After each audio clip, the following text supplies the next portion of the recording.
दोस्तों, drawing series में हम लोग जान चुके हैं कि सिविल इंजीनियरिंग में मेनली 5 प्रकार के ड्राइंग का यूज किया जाता है। Structural drawing, architectural drawing, mechanical, electrical और प्लम्बिंग यानी कि एमएपी ड्राइंग। इसमें हम लोग देख चुके हैं स्ट्रक्चरल ड्राइंग में पहला फाउंडेशन प्लान को, उसके बाद से दूसरा हम लोगों को देखना है कॉलम लेआउट प्लान को। आइए देखते हैं कि स्ट्रक्चरल ड्राइंग में कॉलम लेआउट प्लान में बेसिकली क्या क्या दिए रहते हैं और ड्राइंग के अकॉर्डिंग हमको साइड पे क्या करना होता है। आइए देखते हैं दोस्तों, यह कॉलम लेआउट प्लान की ड्राइंग है। इसमें जो है कॉलम का लेआउट दिया रहता है और कॉलम के रेनफोर्समेंट दिए रहते हैं। यहाँ पे ये चार्ट दिए गए हैं। यह है कॉलम शेड्यूल। इसमें कॉलम के साइज और उसके रेनफोर्समेंट और इसके टाइज यानी कि रिंगों के बारे में जानकारी दी गई है। उसके बाद से 2 चार्ट और दिए गए हैं। इसमें जो है वो टाइज यानी कि रिंगों की स्पेसिंग की डिटेल दी गई है, किस जोन में क्या स्पेसिंग है, कौन सी रिंग की। और ये दूसरे टेबल में दी गई है लैप लेंथ यानी कि कौन से डाया के स्टील बार के लिए कितना लैंप लेंथ प्रोवाइड करेंगे। और यहाँ पे एक दिया गया है कॉलम का typical column spacing, typical column tie spacing दिया गया है। दोस्तों, आइए एक एक करके देखते हैं हम लोग। सबसे पहले कॉलम लेआउट प्लान में देखते हैं। इसमें दोस्तों दिया रहता है कॉलम का लेआउट। जैसे यदि हम पहले कॉलम को देखें तो ये दिया है, इधर से देखें ग्रिड को तो A और इधर से देखें तो 2 पे, यानी कि इस कॉलम का लोकेशन हो जाएगा A2 और कॉलम का नाम दिया है C2। कॉलम C2 है और इसका लोकेशन A2 है। और यदि इसको देखें कि सेंटर लाइन से इसका ऑफसेट क्या है, पहले इसका साइज देख लेते हैं। इसका साइज 500 बाई 300 mm की है। इसकी जो है लेंथ 500 mm है और इसकी विड्थ जो है वो 300 mm है। और सेंटर लाइन से इसका ऑफसेट देखें तो ये सेंटर लाइन से इसका ऑफसेट है 150 mm, यानी कि ये 300 की कॉलम है तो इसका जो सेंटर लाइन जो है ये कॉलम के सेंटर में होगा। अच्छा, और इधर से इसका ऑफसेट देखें कॉलम का तो ये 500 की है और इधर से कॉलम के फेस से ये जो है ऑफसेट इधर कॉलम के सेंटर लाइन से इधर फेस तक जो ऑफसेट देखे हैं वो 225 का है, यानी कि बाकी का इधर 275 mm है। ये सेंटर लाइन से इधर ऑफसेट 225 है और सेंटर लाइन से इधर ऑफसेट 275 का है। ये है पहले कॉलम का। उसके बाद से इसी प्रकार ये दूसरा कॉलम है। अगर इसको पढ़ें तो ये हो जाएगा A4, इसका लोकेशन हो जाएगा A4 और इसका भी वैसे ही ऑफसेट सेम दिया गया है। उसके बाद से तीसरा कॉलम को पढ़ें तो ये हो जाएगा A और ये हो जाएगा 6। A6 ग्रिड पे जो है ये कॉलम दिया गया है, ये इसका लोकेशन है और उसका भी ऑफसेट सेम है। इस पे ये ग्रिड पे जितने भी कॉलम दिए गए हैं ये इन सारे कॉलमों की ऑफसेट सेम दिया हुआ है। उसके बाद से आ जाते हैं बी ग्रिड पे। बी ग्रिड पे एक कॉलम यहाँ पे दिया हुआ है B11 पे, और B11 की यदि हम लोकेशन देखें तो ये B11 इसका ऑफसेट देखें तो यहाँ से ये सेंटर लाइन से 275 ऑफसेट इधर है और 225 इधर है और 300 सेंटर लाइन से 150 इधर और 150 इधर, ये इसका है।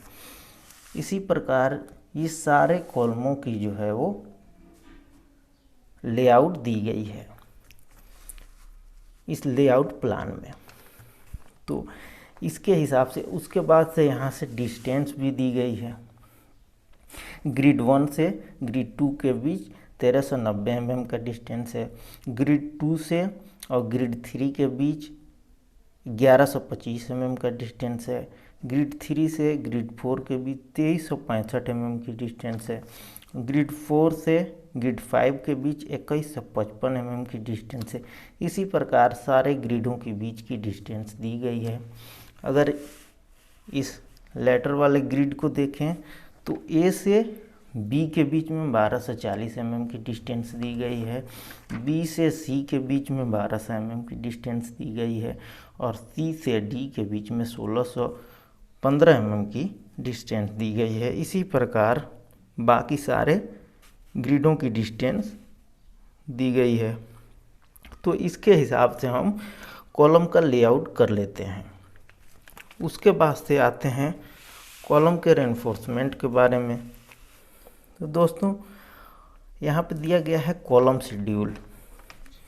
कॉलम शेड्यूल में दिए गए हैं कॉलम के नेम और कॉलम में जो है कौन सी मिक्स ग्रेड यूज होगा उसके बारे में दिया गया है।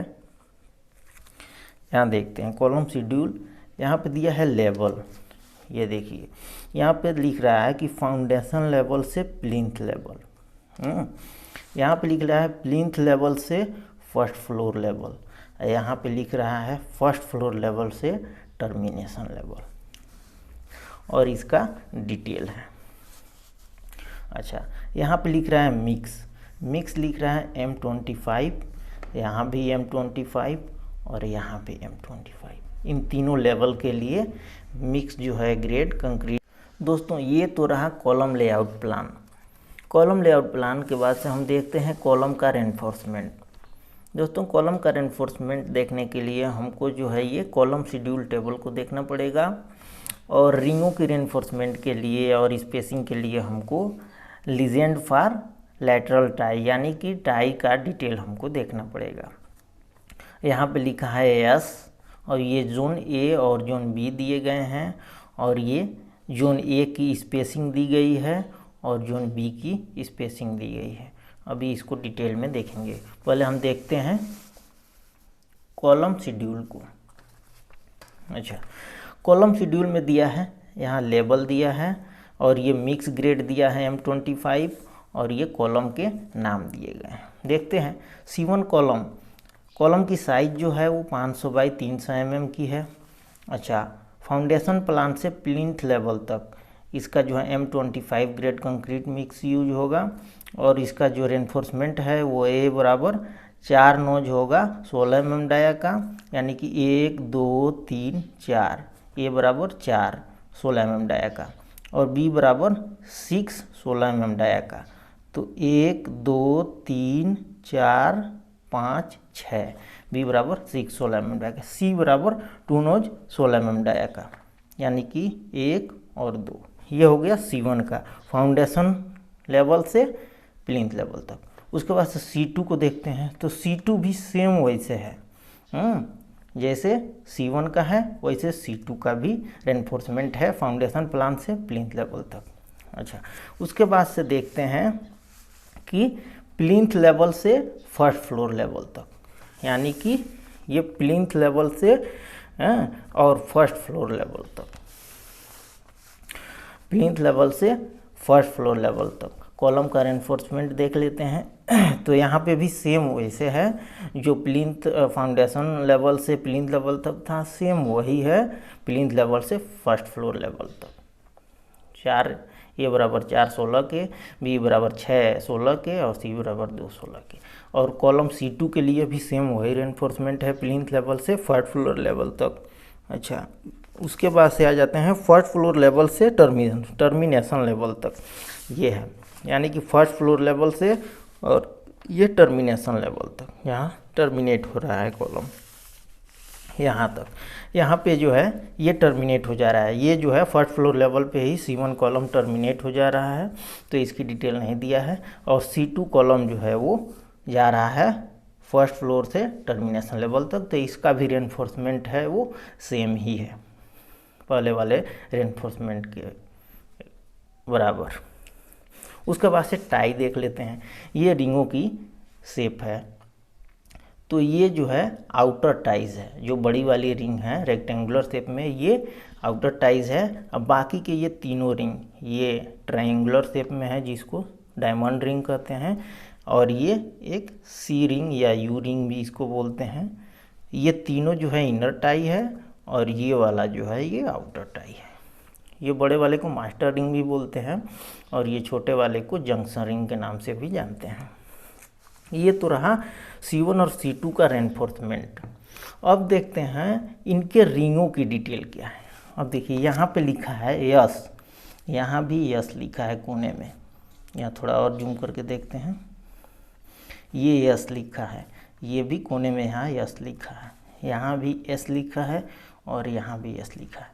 अब यस का मतलब यहाँ कह रहा है, ये देखिए यस का यहाँ पे कह रहा है कि indicates tie specification as per legend, यानी कि ये लीजेंड के अनुसार, इस रिंग की डिटेल के अनुसार टाई का जो है वो स्पेसिफिकेशन, ये एस जो है वो इंडिकेट कर रहा है।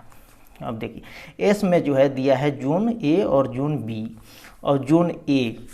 अब देखिए कॉलम में आ जाइए, ये जोन ए है, यानी कि फाउंडेशन लेवल से और जो है प्लिंथ बीम तक जोन ए दिया है।